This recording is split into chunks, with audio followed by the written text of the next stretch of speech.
আসসালামু আলাইকুম বন্ধুরা, আজকে আমরা কাঠচিহ্নগুলো খুব ভালোভাবে শিখব এবং কাঠচিহ্ন দিয়ে নতুন নতুন শব্দ তৈরি করব। তাহলে চলো শুরু করি।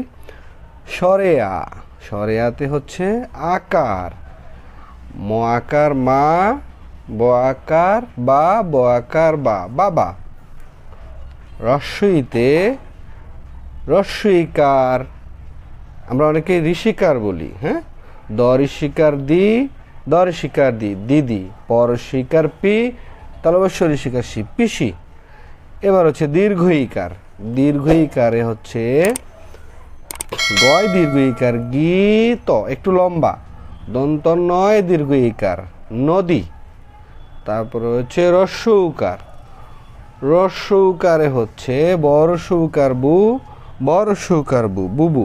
ফরস্যউকারে ফু, ফরস্যউকারে ফু, ফুপু।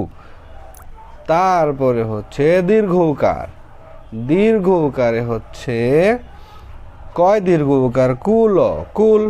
ময় দীর্ঘউকার মূল, মূল। রিকার, রিকারে হচ্ছে তয় রিকার ত্রিমূর্ধন্য ন, তৃণ। গয় রিকার গৃহ, গৃহ। তারপরে হচ্ছে একার, একারে হচ্ছে ছয় একার ছে, ল একারলে ছেলে। ম একার মে, অন্তস্থ একার এ, মেয়ে। তারপরে হচ্ছে ঐকার, ঐকারে হচ্ছে বৈকার বই, তালবস্য আকার শাখ, বৈশাখ। দন্ত সৈকার সৈকত, সৈকত। এইবার হচ্ছে ওকার, ওকারে হচ্ছে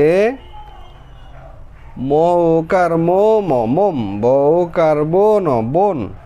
তারপরে হচ্ছে ঔকার, ঔকারে হচ্ছে গ ঔকার গৌরব, গৌরব। ব ঔকার বৌ, দরে শিকার দি, বৌধি।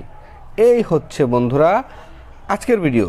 বন্ধুরা, ভিডিওটি ভালো লাগলে অবশ্যই একটা লাইক দিতে ভুলবে না, আর নতুন দেখে থাকলে অবশ্যই চ্যানেলটি সাবস্ক্রাইব করে দিবে। ভালো থাকবে সবাই, দেখা হবে নেক্সট ভিডিওতে। আল্লাহ হাফেজ।